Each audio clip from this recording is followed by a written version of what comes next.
de Karnak en Bretagne à Tiwanaku en Bolivie, sur les bords du lac Titicaca, à 3800 mètres d'altitude, sur les hauts plateaux de l'Altiplano, se trouve la cité sacrée de Tiwanaku. J'ai eu la chance de m'y rendre en 2017, et pendant 4 jours, d'effectuer des mesures, des images, pour tenter de comprendre en quoi cette cité est si importante aux yeux des traditions Inca. Dans le film Mégalithe, Howard Crowes termine en évoquant la mesure du maître à Tiwanaku. Dans le film Retour sur Bam et Bâtisseur de l'Ancien Monde, Patrice Pouillard évoque aussi la mesure du maître à Tiwanaku. Voici enfin ce que je peux en dire en m'appuyant sur les études déjà effectuées par Howard et celles que j'ai pu mener sur place. Bonjour à tous, alors je fais une petite webconférence entre guillemets sur Tiwanaku. Alors pourquoi Tiwanaku? Eh bien tout simplement parce que si vous avez eu l'occasion de voir le film Mégalithe, un monde oublié, qui vient de sortir donc sur YouTube, donc le film de Howard Crowes, donc un film magnifique, qui fait un démarrage sur YouTube remarquable, je crois qu'il y a plus de 90 000 vues en moins de 4 jours. Donc c'est un film qui est en train de faire le buzz, et je trouve qu'en 2024, avec l'arrivée du film Barabar, Mégalithe, eh bien, il y a des choses qui sont en train de bouger. On est en train, tous ces chercheurs indépendants et passionnés sont en train d'apporter une matière vraiment solide et qui est en train de mettre un grand coup de pied dans l'histoire de l'humanité. Et le film Mégalithe fait vraiment partie de ces éléments clés. Moi, je rêvais de ce film-là depuis 2016, donc lorsque j'ai commencé pour les premières fois à oser partager ma curiosité pour ce sujet. J'ai eu l'occasion de rencontrer Howard et on en avait parlé en 2016. Et bien ce projet s'est concrétisé et donc je suis très heureux qu'il ait pu aller au bout de son projet, parce que ça fait très longtemps qu'il avait ce projet en tête et ça me paraissait indispensable que ce film soit publié. Donc si vous ne l'avez pas vu, il faut aller le voir parce que c'est l'introduction essentielle pour commencer à comprendre d'où nous venons et s'intéresser à cette science fondamentale, primordiale, qui s'est perdue dans la nuit des temps et que j'ai plaisir à découvrir. Et donc là, je vais vous parler de Tiwanaku. Pourquoi? Parce que tout simplement, à la fin du film Mégalithe, il y a une partie où Howard parle de Tiwanaku et notamment de la présence de la mesure métrique à Tiwanaku. Puisque le film Mégalithe se termine sur cet aspect-là, il montre que les peuples mégalithiques de la région de Karnak avaient connaissance exacte de la mesure de la Terre et l'ont inscrit dans l'architecture géométrique à grande échelle dans la région. Et donc ça, c'est une démonstration qui est implacable. Et il y a des preuves matérielles de l'usage d'une mesure similaire au mètre moderne, qu'on retrouve à plein d'endroits dans le monde. Donc l'Égypte est un des plus connus. Et il y a bien sûr l'Amérique du Sud avec Tiwanaku, entre autres. Et en 2017, j'étais justement là-bas, à Tiwanaku. Et à ce moment-là, j'ai pris des images, notamment, qui auraient peut-être pu servir pour le film Mégalithe, mais qui serviront peut-être à une autre occasion. Et Howard m'avait demandé de ramener des images et de filmer certaines choses, notamment des couchers de soleil très particuliers que j'ai eu l'occasion de filmer là-bas. Et tant que j'étais à Tiwanaku, j'ai pu faire pendant 4 jours tout un tas de mesures. J'ai remesuré toutes les enceintes de Tiwanaku, j'ai mesuré un certain nombre de blocs, de pierres qui sont taillées avec des angles droits assez remarquables. Et je peux confirmer sans l'ombre d'un doute qu'à Tiwanaku, on a utilisé une mesure similaire au mètre moderne. Je ne dis pas que c'est le mètre moderne exactement, je pense que c'est le mètre d'origine, le mètre antique, le véritable mètre, qui est très très légèrement différent, et la différence est si faible qu'elle n'est pas perceptible par nos mesures. Mais dans sa définition, le mètre ancien est fondamentalement différent.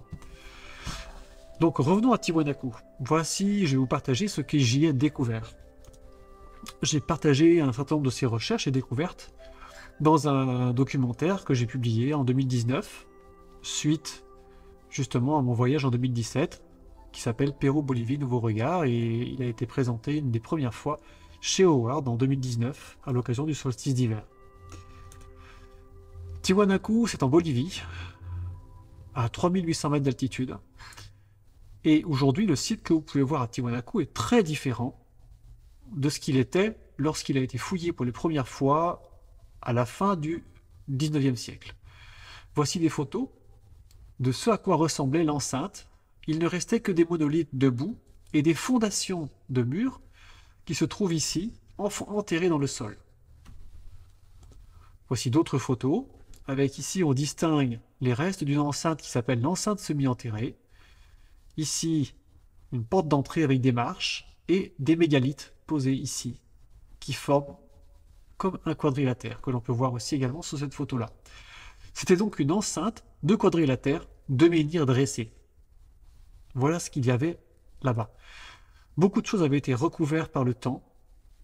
Donc on a dû découvrir, en fouillant et en creusant dans le sol, on a redécouvert les fondations de toutes ces choses-là. Voici une maquette, un plan de la reconstitution archéologique avec cette fameuse enceinte où on voit ces mégalithes que je vous ai montré à l'instant, qui est l'enceinte principale ici. Cette enceinte est composée à l'intérieur d'une autre enceinte. Vous avez la fameuse enceinte semi-enterrée qu'on apercevait sur la photo précédente. Vous avez ici deux autres enceintes, et puis ici une autre petite enceinte rectangulaire qui s'appelle le Kanta Talita. Je vais y revenir tout au long de cette présentation. Ça, c'est l'enceinte, c'est pas une enceinte, pardon, c'est la pyramide de la Kapama. On va pas trop en parler pour l'instant. Voilà, vous avez d'autres photos en fait, lorsque les fouilles ont été faites, on a découvert que ces monolithes s'enfonçaient dans le sol très profondément et qu'il y avait des murs, des pierres le long de ces monolithes, avec des visages gravés ici. Ça, c'est les fouilles de l'enceinte semi-enterrée. Ils ont donc découvert une enceinte partiellement enterrée, avec tout un tas de visages qui apparaissent ici, qu'on distingue péniblement ici sur les photos.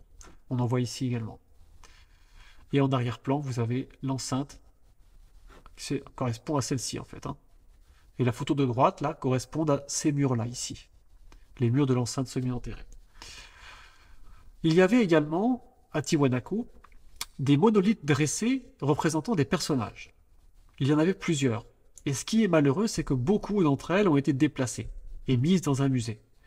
Mais certaines sont toujours à leur emplacement d'origine. C'est notamment le cas de la photo que vous avez à droite ici, qui est une statue de Viracocha en grès et rouge, qui elle est toujours à sa place dans l'enceinte du Kanta Talita, de Kalasasaya, pardon, l'enceinte principale. Vous pouvez voir que ces monolithes, ils n'ont pas bougé de leur emplacement parce qu'en fait, ils sont posés sur un socle qui est enfoncé profondément dans le sol. Sur la photo, on distingue en fait une partie du socle qui est enfoncée une profondeur de peut-être 50 cm ou 80 cm dans le sol, ce qui fait que ces monolithes représentant des personnages n'ont pas bougé. Donc ceux qui n'ont pas été déplacés sont toujours à leur place. Voici une vue aérienne prise en drone. Donc on peut revisualiser un peu les choses. La pyramide de la Kapama ici, qui est pas en très bon état, mais qui est en tout cas on distingue quelques portions de cette pyramide. Les deux enceintes les plus à l'ouest, ici, celle-ci à l'état de fouille, elle n'est pas encore totalement, je dirais, libérée du sol. Celle-ci l'est par contre. Cette grande enceinte entourée des mégalithes dressés qui s'appelle le Kalasasaya. Ici, l'enceinte semi-enterrée, et plus loin, une petite enceinte qu'on appelle Kanta Talita qui se trouve ici. Alors, il y a aussi sur ce site des portes positionnées à différents endroits. Ici, vous avez la porte de la Lune qu'on aperçoit. Enfin, elle est appelée comme ça, porte de la Lune, et on la voit dans le film Mégalithe. C'est d'ici que les preuves de l'usage du maître sont les plus flagrantes. Cette porte de la Lune se trouve sur le site, je vous montrerai où tout à l'heure. Donc il y a des plans, les plans de Stubel, effectivement, permettent de confirmer qu'on a utilisé ici une mesure métrique. Et moi j'ai pu aller là-bas et j'ai pu vérifier ces mesures. Alors je l'ai fait tout seul, en dehors des horaires d'ouverture, parce que sinon on ne peut pas le faire. Donc j'ai pu me rendre là discrètement et réussir à vérifier ces mesures. Donc je peux vous confirmer que ces mesures sont exactes. Ce qui n'est pas le cas de toutes les mesures données par Stubel. Il y a quelques éléments que j'ai pu vérifier où il y a des erreurs de mesure.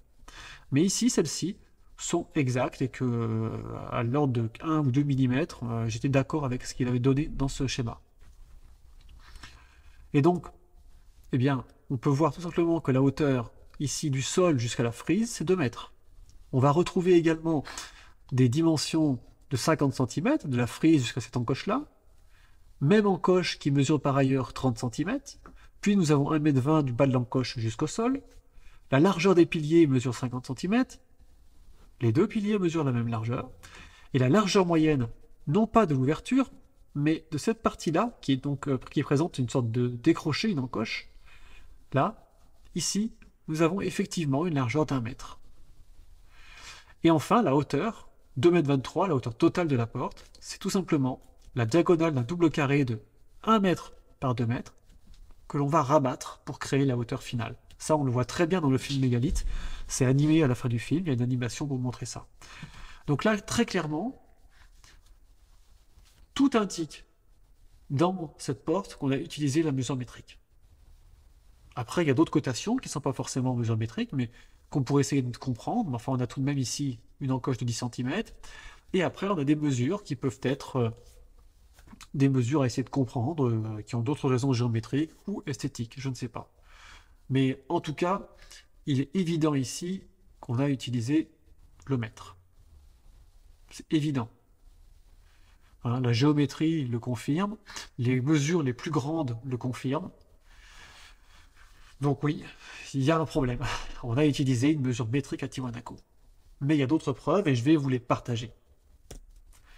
Par exemple, tout à fait à l'extrémité du site, le plus à l'est, vous avez ici l'enceinte qu'on appelle Kanta Talita, dont les fondations au sol sont visibles. Hein. Là, on ne voit pas très bien sur la photo, mais on voit très très bien les blocs sur lesquels ont été entreposés les murs, avec des lignes de marquage très nettes.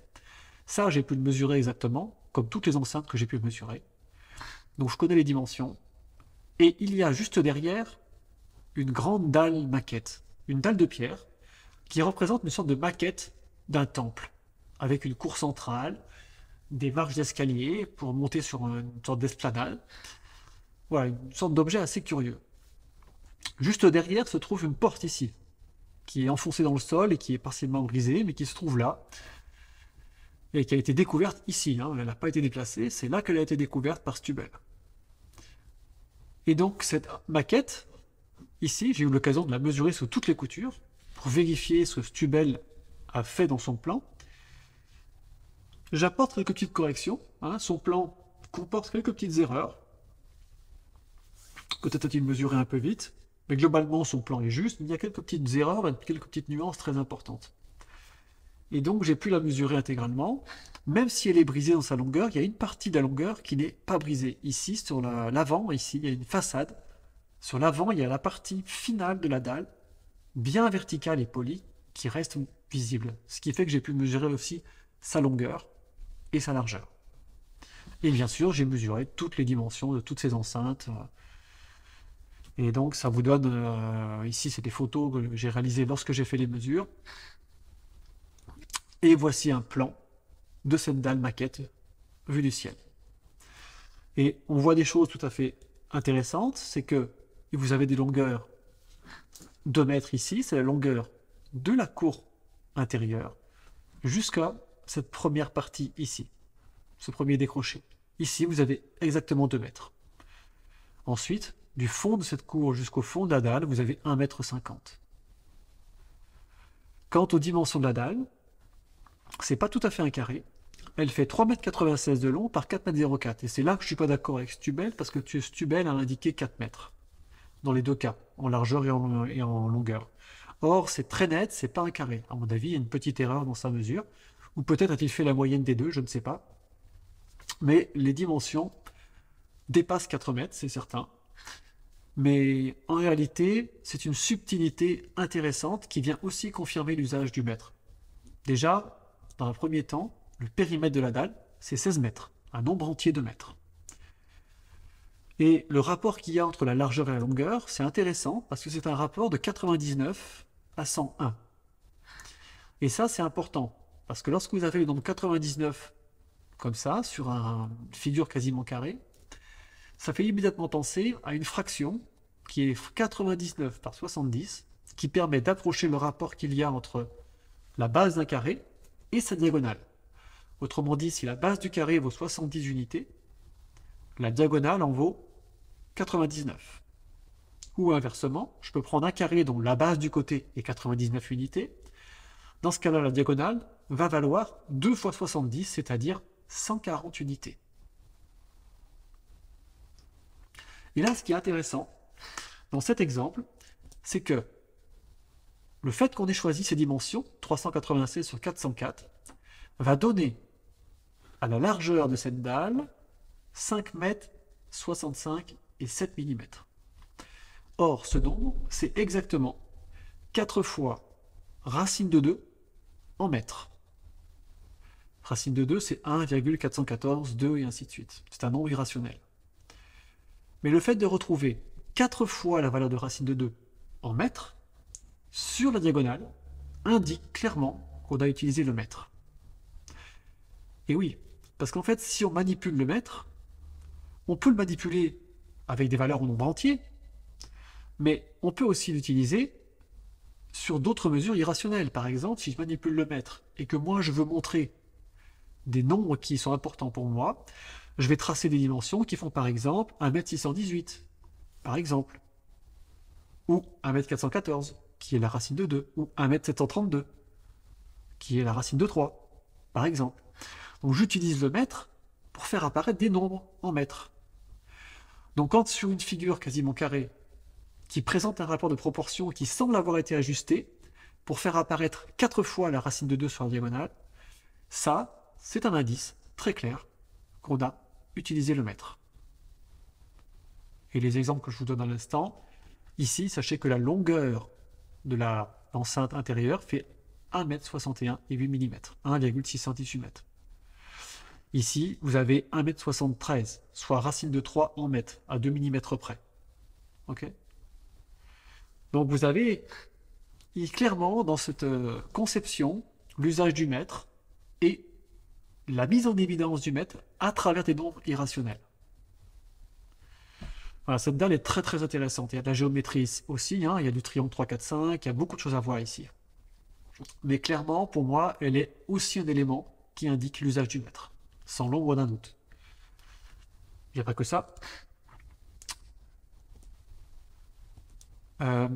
Parmi les blocs que j'ai pu mesurer, on parle souvent des blocs en H. Alors, vous vous souvenez, dans le film de Retour sur BAM, c'est une chose qui est évoquée, on va le voir tout à l'heure, ou juste après. Mais parmi les blocs que j'ai pu mesurer, il y a des blocs aussi isolés. Et ici, vous avez un bloc qui mesure exactement 1 mètre de large. Voyez-vous, je le montre sur la photo, je suis en train de faire d'observer ce monument, enfin cette pierre, et je fais la mesure et on voit très clairement que la largeur est 1 mètre. Exactement. Donc je viens au fameux bloc H, alors qu'ils sont connus. Je vous propose de revoir l'extrait du film Retour sur BAM, dans lequel Patrice Poyart montre comment Éric Gontier, qui est donc ethno-minéralogiste au Musée de l'Homme, comment il découvre, il constate qu'il y a une mesure redondante très proche du mètre. On se retrouve juste après ce petit extrait. Mais lors du tournage à Puma Punku, un membre de l'équipe a fait une autre découverte. Les blocs en H mesurent très précisément 1 mètre de hauteur. Ce que 2 archéologues allemands avaient déjà noté en 1892, mais qui était à l'époque passé totalement inaperçu. Muni d'un télémètre qui pointe la distance avec un laser, Eric en mesure plusieurs dans différents états. J'avais meilleure mesure tout à l'heure, j'avais 999, là j'ai 0,994. Moi ce que je peux dire pour l'instant, je suis surpris, mais je voudrais bien avoir une deuxième mesure pour confirmer. Nous allons alors mesurer un bloc en parfait état, mais un peu moins accessible. 1 mètre pile. 1 mètre pile. Eric est très embarrassé, il ne parvient pas à s'expliquer ça. Il hésite, cherche ses mots, puis finalement lâche face caméra. Moi je ne fais pas un calcul mathématique, j'observe simplement les moyennes de ces mesures. Elles sont extrêmement proches, c'est à croire qu'on a travaillé ici avec un outillage mécanique. Or, il semblerait que, a priori, on pourrait dire que ça a été fait à la main, mais la précision est telle que ça nous pose de sérieux problèmes. On est dans un système décimal ultra précis. ça veut dire qu'on n'est pas dans de l'aléatoire. On peut presque dire que les blocs ont été même préfabriqués. C'est-à-dire qu'on a imposé un modèle et que tous les blocs ont été alignés sur ce modèle. Bien. Du coup, évidemment, ces blocs en H sur les plans de Stubel, c'est très clair. On a la mesure du mètre qui est quasiment redondante partout. Donc on a une hauteur des blocs, une largeur des blocs qui mesure 1 mètre. C'est ce qui est indiqué. Ah, petit détail près, les largeurs sont de 1,01 m ici. Ok. Alors j'ai eu l'occasion de mesurer certains blocs. Et c'est vrai que ce que j'ai constaté, c'est que globalement on est autour d'1 mètre, mais qu'on oscille entre 99 cm et 1,01 m. C'est vraiment ce que j'ai constaté. Et je ne suis pas le seul. Il y a un internaute qui a une chaîne qui s'appelle Mysteria, qui est allé là-bas, et avec qui on avait discuté. Il est allé là-bas et il a aussi mesuré toutes ces dalles, et il a constaté aussi que ces dalles mesuraient plutôt entre 99 cm et 1,01 m. Effectivement, en moyenne, on a 1 mètre. Et sur certaines dalles, on tombe sur 1 mètre pile, c'est ce qu'on voit dans le reportage. Mais ce rapport 99 à 101 est le même que l'on retrouve sur la fameuse dalle maquette qu'on vient de voir à l'instant. Du coup, ça veut dire tout simplement que les diagonales de ces blocs en H mesurent racine de 2 en mètres, 1,414 mètres. Et donc en fait, on cache la mesure métrique dans les diagonales, et l'idée est tout simplement de manipuler des nombres entiers en utilisant cette fameuse fraction 99-70 qui est toujours utilisée aujourd'hui dans l'industrie, puisque lorsque vous avez une feuille de format A4, eh bien, on dit souvent c'est un format 21-29,7. 21 multiplié par racine de 2, ça fait presque 29,7, pas tout à fait. Mais si on fait 21 multiplié par 99 divisé par 70, ça fait exactement 29,7. Donc cette fraction, en fait, est une fraction utilisée dans l'industrie pour rapprocher racine de 2, parce qu'on ne peut pas avoir la valeur exacte, c'est un irrationnel. Et on voit ici clairement que ces blocs H, les blocs utilisés à Tiwanaku, on utilise et on manipule ce genre de fraction pour, je dirais, harmoniser et conserver les nombres entiers sur notre géométrie. Alors, je vais vous présenter un peu maintenant des choses qui sont à plus grande échelle dans le système, dans ce site-là de Tiwanaku, qui mettent en évidence l'usage du mètre. Alors voici l'enceinte de Kalasasaya, l'enceinte principale, qui vous remarquez d'ailleurs au passage, il y a à l'intérieur une autre enceinte plus étroite qui se trouve construite à l'intérieur. Vous avez la pyramide de la Kapana au sud, l'enceinte semi-enterrée juste à côté, une enceinte à l'ouest, celle de Camp Totalita plus à l'est, et tout à fait à l'extrémité à l'ouest, la porte de la Lune, toute seule, isolée sur un petit monticule de terre. La voici en photo.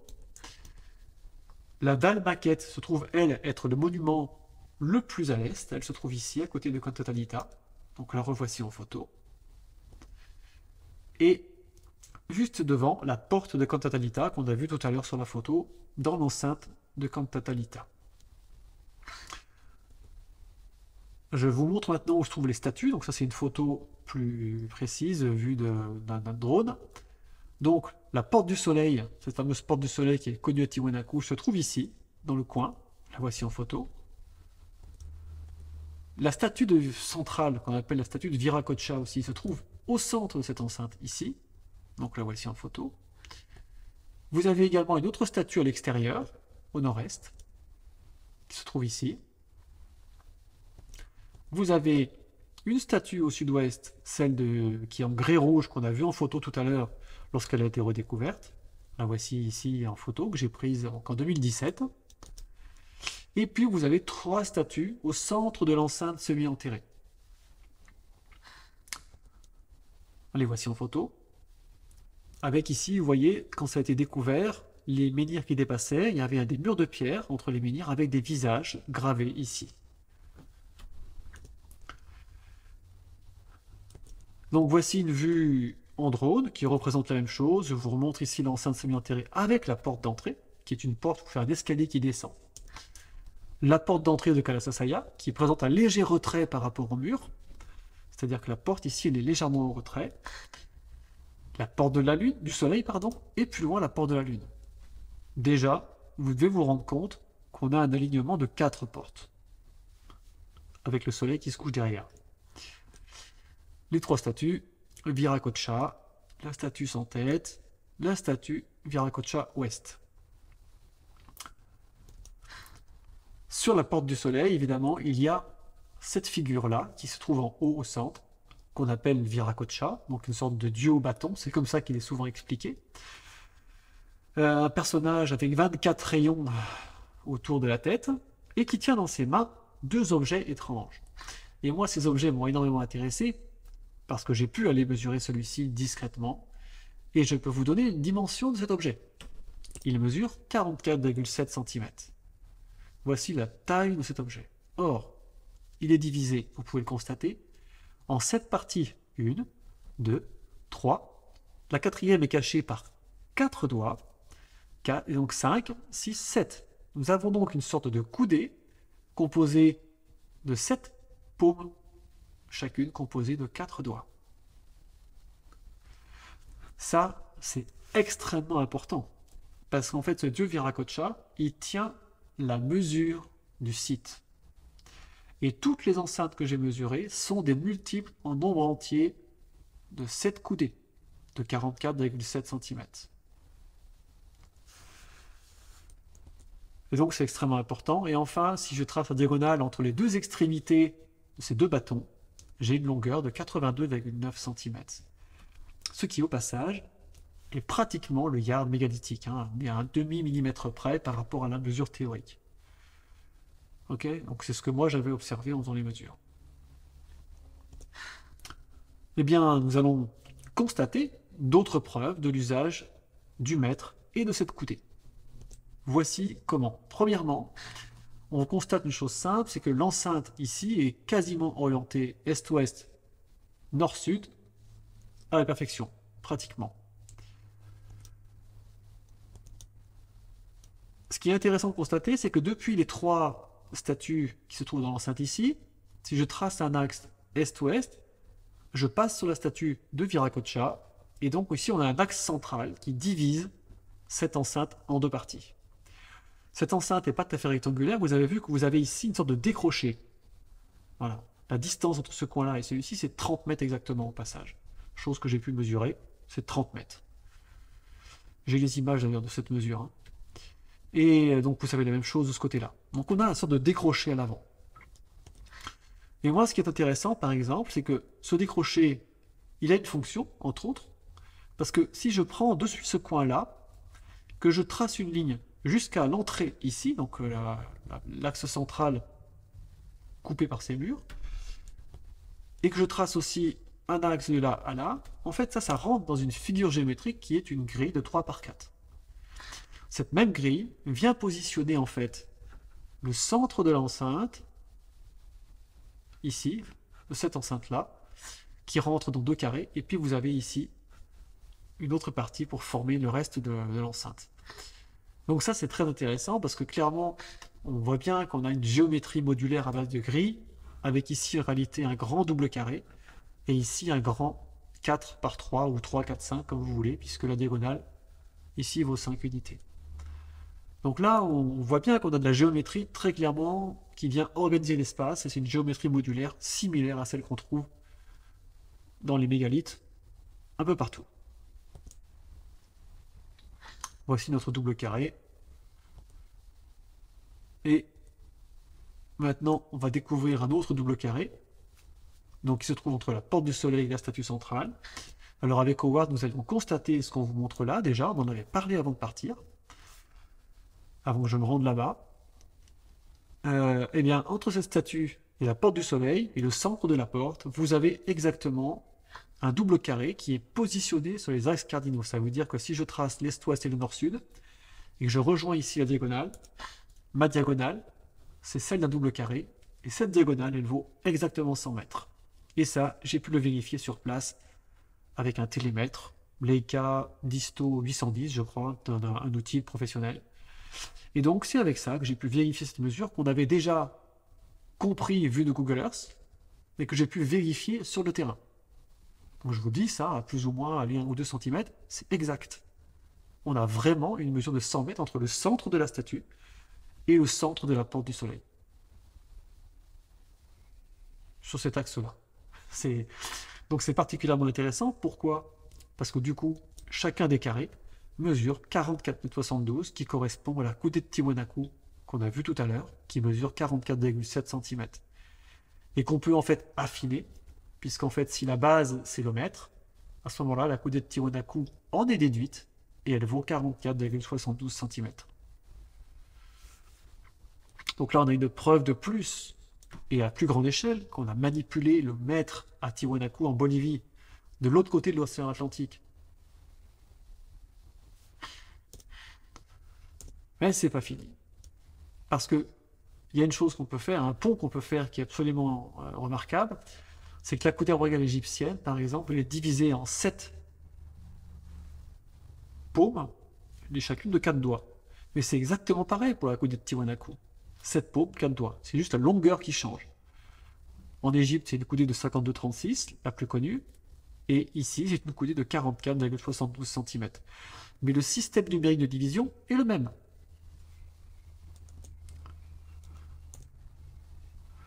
La définition de cette coudée par rapport au mètre, c'est 1 mètre divisé par racine de 5 nous donne 44,72, la valeur de la coudée de Tiwanaku. Et en fait, ce que je trouve passionnant, c'est que si vous avez vu le film Barabar, qui est sorti donc en fin d'année 2023, dans ce film, les recherches que j'ai faites m'ont amené à comprendre que le yard de Barabar était en lien avec le mètre par l'intermédiaire de cette mesure. C'est-à-dire que si j'ai un yard de Barabar, qui est la valeur moyenne que j'ai pu déduire de l'ensemble des géométries des grottes, eh bien, j'avais donc un diamètre de 1 yard de Barabar et un périmètre de cercle qui vaut 6 fois 44,72. Et ça, c'est important parce que du coup, c'est comme ça qu'on fait le pont entre cette valeur et le mètre, avec le double carré. Et si j'ai divisé par 6, c'est tout simplement parce que la division par 6 est la plus simple avec un compas, lorsque vous devez diviser un cercle, sans jamais changer l'écartement du compas. Et aussi parce que c'est comme ça que se fait le pont entre le mètre et la coudée royale par l'entremise du nombre pi. Donc on a tout simplement appliqué un principe similaire à celui qu'on connaît en Égypte. Donc c'est intéressant et troublant de voir à Tiwanaku quelque chose qui résonne aussi à Barabar. À garder dans un coin de la tête. Alors, je vais vous montrer d'autres petites choses aussi intéressantes. Donc, on a vu ce double carré ici, mais ce qu'on a aussi à montrer, c'est que entre la statue centrale, qui est au sud-ouest de l'autre Viracocha ici, vous pouvez mettre ici 8 petits carrés. C'est un obtucle carré, si vous voulez. Mais en fait, la distance, c'est 100 mètres aussi. C'est-à-dire qu'en fait, si j'ai la pointe de mon compas sur la porte du soleil, que je fais un cercle de 100 mètres, je trace mon cercle, et ben, il va passer ici, sur cette statue-là. Voilà, c'est important aussi, ça. Donc on a 2 fois une distance de 100 mètres avec les 2 statues qui sont à l'intérieur de l'enceinte. Elles sont toutes les deux situées à 100 mètres du centre de la porte du soleil.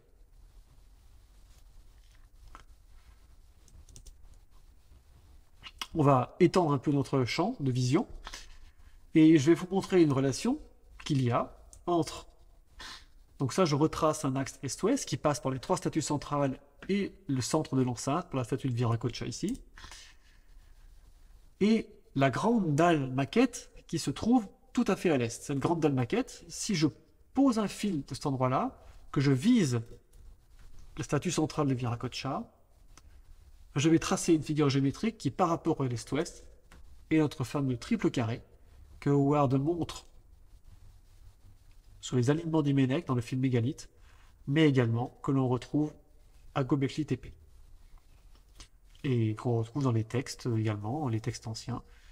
Donc ce fameux triple carré, qui est une figure qui semble avoir être une figure, je dirais, sacrée, majeure.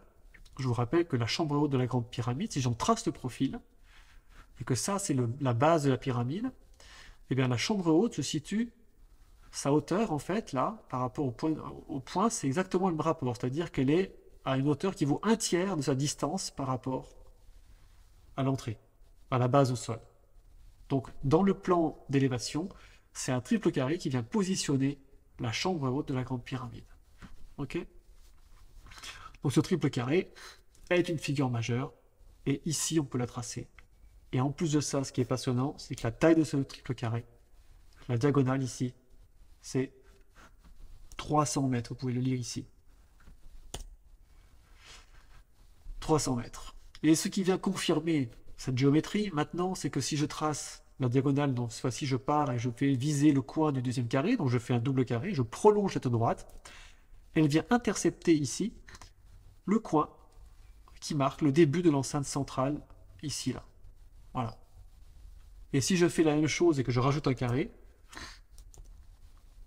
eh bien je vais venir intercepter tout simplement, pouvoir créer un quatrième carré, un quadruple carré qui vient marquer ici le coin qui va marquer l'intersection de l'axe est-ouest et de l'axe nord-sud qui tient compte de ce décroché ici. Donc ça c'est pareil, ça met clairement en évidence qu'on utilise la mesure métrique, qu'on utilise des schémas d'arpentage modulaires à base de carrés. Passionnant, n'est-ce pas? Passionnant. Qu'est-ce que j'ai d'autre encore à vous dire? Je ne me rappelle plus, je vais découvrir avec vous. Ah oui. Donc depuis la porte de Cantatalita, que voici. Vous savez, tout à l'heure, on a parlé de ces 4 portes qui sont alignées, on a vu, on voyait bien les 4 portes alignées, mais la 5e porte, elle est aussi dans la ligne. En réalité, cette ligne jaune là que vous avez ici, c'est l'alignement des 5 portes, depuis la porte de Cantatalita. Cantatalita, entrée de l'enceinte semi-enterrée, quand vous commencez à descendre des marches, l'entrée du Kalasasaya, la porte du soleil, et ici la porte de la lune. Et depuis cette porte ici, là, l'axe du solstice se trouve exactement sur les 3 statues qui sont dans l'enceinte semi-enterrée, sur une distance de 223,60 m, c'est-à-dire 100 fois racine de 5 en mètres, et qui est converti en coudée de Tiwanaku, ça nous en fait 500. Donc on retrouve cette mesure aussi de la coudée de Tiwanaku, qui ici est représentée clairement en 100 fois racine de 5 en mètres. C'est ce que je vous ai dit tout à l'heure. Racine de 5, c'est un nombre irrationnel. C'est comme racine de 2. Si on utilise le mètre, on peut aussi faire en sorte de faire apparaître racine de 2 en mètres, racine de 3, racine de 5, le nombre d'or en mètres. Ça fait partie de ce mode de, je dirais, d'usage de la mesure. La mesure sert à révéler des nombres. Donc voici notre axe qui passe par les 5 portes. Donc j'ai eu la chance de filmer ça. Donc, je vous propose d'ailleurs de voir les images d'un montage et d'une animation qui a été faite. L'animation, moi j'ai filmé en drone et ça a été animé par l'équipe de Howard à qui j'ai pu ramener ces images. Je vous propose de le découvrir et puis on revient tout de suite après sur la suite.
Voilà, donc je continue. Donc cet axe, il est intéressant, parce que c'est l'axe du coucher de soleil, 55 jours après l'équinoxe. Donc c'est un nombre de la suite de Fibonacci au passage. Et donc il reste après 34 jours jusqu'au solstice.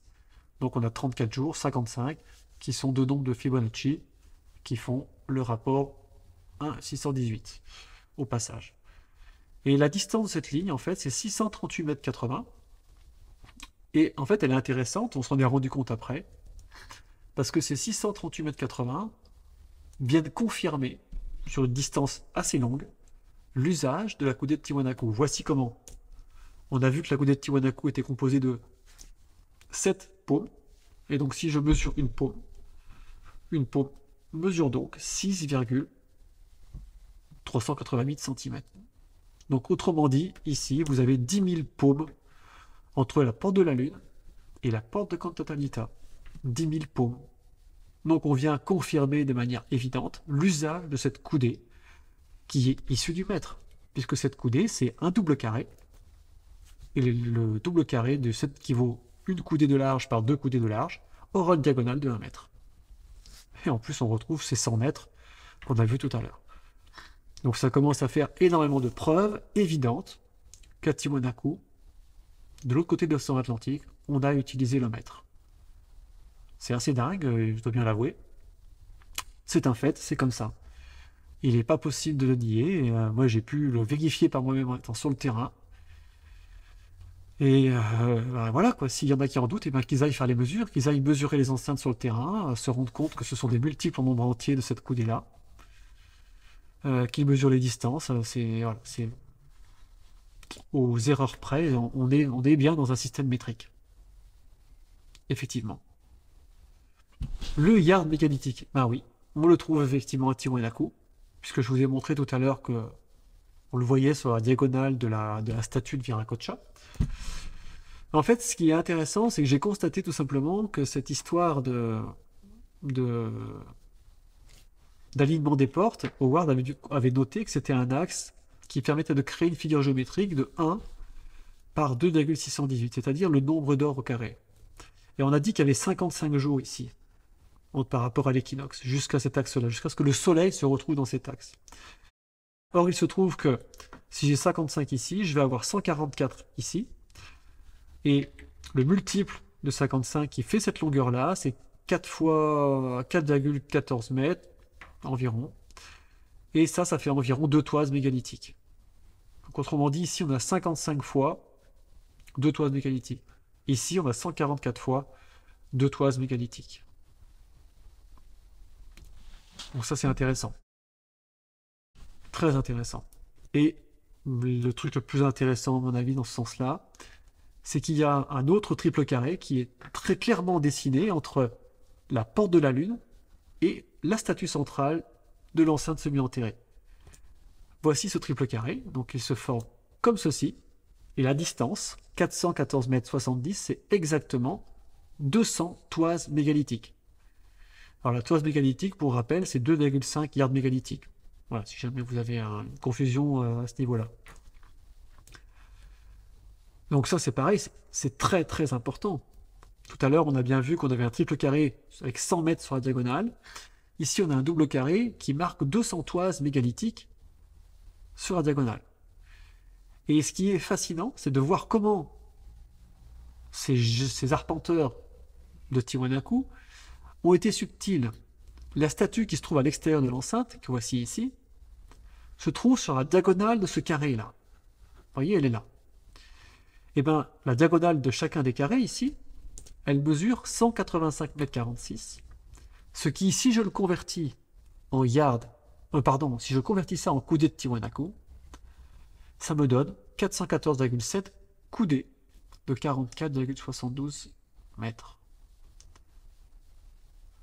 Donc, c'est le même nombre, 414,7. Autrement dit, vous avez 414,7 coudées de Tiwanaku, ici, et 414,7 toises mégalithiques. Donc là, ça veut tout simplement dire que cette position de la porte de la Lune, avec les statues de l'enceinte semi-enterrée, indique clairement la connaissance du yard mégalithique, du mètre et de la coudée de Tiwanaku. Et ça, c'est une façon de relier les trois. Parce que quand vous avez ici cette diagonale de carré qui vaut 414,7 coudées de Tiwanaku, d'un point de vue analogique, ce nombre-là est le même que celui-ci, et ce n'est possible que parce qu'on utilise le mètre. Voilà, donc voici des exemples de ces preuves majeures qui font que la fin du film Mégalithe introduit quelque chose qui est essentiel et qui, je pense, sera à la base du prochain film de Howard. Et donc, je suis très heureux d'avoir pu aller à Tiwanaku, ramener ces éléments, et puis j'en aurai certainement d'autres à ramener à d'autres endroits du monde, puisque j'en avais découvert à d'autres endroits des éléments similaires. Mais voilà, donc merci de votre attention, et puis je vous invite à voir le film Mégalithe si vous ne l'avez pas vu, parce que c'est une introduction incroyable à cette science ancienne.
On peut faire ça.